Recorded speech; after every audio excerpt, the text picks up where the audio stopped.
참 예수님, 알렐루야. 부활 5주일이고 생명줄입니다.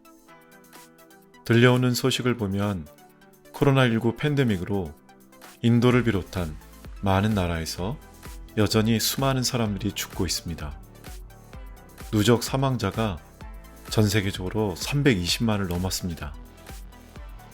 이제는 이런 숫자가 일상이 된 듯 죽음에 대해 무감각해지는 정서적 나병의 시대에 살고 있는 것은 아닌가 싶습니다. 그래서 오늘 생명주일이 더 소중하고 절박하게 느껴집니다. 사회 속의 검은 곰팡이처럼 조용히 번지고 있는 죽음의 문화에 맞서서 인간을 포함한 모든 생명의 소중함을 알리고 생명을 지키기 위해 노력해야 합니다. 대자연 없이 인간이 있을 수 없고 이웃 없이 우리가 존재할 수 없음을 깨달아 서로 살리는 문화를 만들어 가야 합니다. 그렇지 않으면 죽음의 문화가 결국 우리들도 삼켜버리고 말 것입니다. 환경을 살리고 이웃을 살리는 것이 우리가 사는 길입니다. 그것이 우리 모두가 사는 길입니다. 말씀 산책 시작합니다. 한때 자연의 영광이요 봄의 황홀함이었던 낙엽들과 마른 가지들은 이제는 볼품이 없어졌습니다. 그것들은 생명의 원천에서 분리되었고 죽었습니다. 우리도 생명의 원천인 예수 그리스도에게서 떨어지면 영적으로 죽습니다. 오늘 복음에서 예수님께서는 당신이 진정한 포도나무라고 하십니다. 그분 안에서 살지 않는 사람은 마치 불 속에 던져질 말라 죽은 가지와 같습니다. 우리는 어떻게 주님께서 떨어지게 되는 걸까요? 아주 드물게 한순간에 그리스도로부터 돌아서는 극적인 사건들이 있습니다. 그러나 보통은 아주 작은 것을 소홀히 하면서 점차적으로 진행됩니다. 처음에는 심각할 것 같지 않은 신앙의 실천들을 무시하고 그런 다음 더 중요한 것들을 포기하는 것으로 가게 됩니다. 점차 마음에서 우러나오지 않은 상태로 성당에 오고 말을 하고 성가를 부르는 순간이 옵니다. 이제 모든 것이 낯설고 활기를 잃게 됩니다. 이런 현상들은 우리 안에 더 이상 신앙이 없고 우리 삶의 일부분이 아니라는 것을 보여줍니다. 포도나무에서 떨어져 나온 것입니다.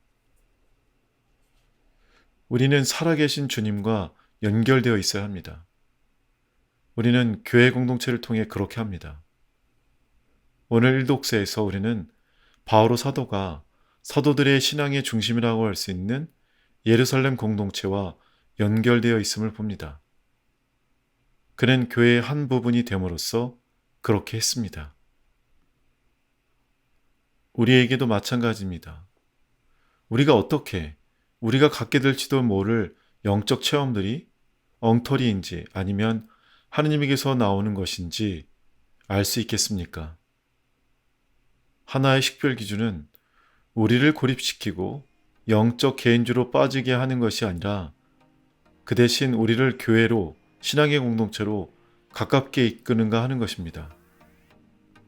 교회의 활동에 참여하는 것은 개인적 영성을 점검받는 것이고 우리 신앙생활의 균형을 잡도록 합니다. 우리는 또한 기도 생활을 가짐으로써 살아계신 주님과의 관계를 유지할 수 있습니다. 우리는 모두 개인 기도 생활이 필요합니다. 전례에 참여하는 것, 미사에 참여하는 것, 그것은 그리스도인의 영적 삶을 지치지 않게 합니다. 공동체의 기도인 전례는 우리의 신앙생활의 중심이지만 이것이 개인 기도 생활에 스며들어야 합니다. 우리가 살아계신 주님과의 관계 속에 있기 위한 세 번째 방법은 다른 일을 위한 자선으로 우리의 신앙을 표현하는 것입니다. 이것은 우리 신앙이 대인관계와 일이 어떻게 영향을 미치는가 하는 것이고 우리 믿음의 이유이기도 합니다. 교회 공동체와 친교를 맺지 않을 뿐더러 거의 기도하지 않는 사람은 어떨까요? 그들의 삶과 신앙에 연결점이 없습니다. 겉은 신앙인처럼 보이지만 삶은 전혀 그렇지 못합니다. 그런 사람이 죽은 가지가 아닐까요? 오늘 복음은 정말 희망의 복음입니다. 지금은 대자연에서 배우기 딱 좋은 때입니다. 겨울이 가고 봄이 왔습니다.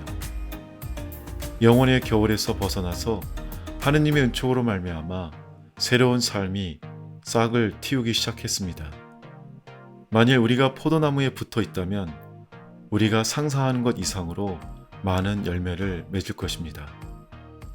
한 주간도 주님 포도나무에 살아있는 가지가 되기 위해 충실히 매일매일을 살아가야 하겠습니다. 저는 최기용 신부였습니다. 감사합니다.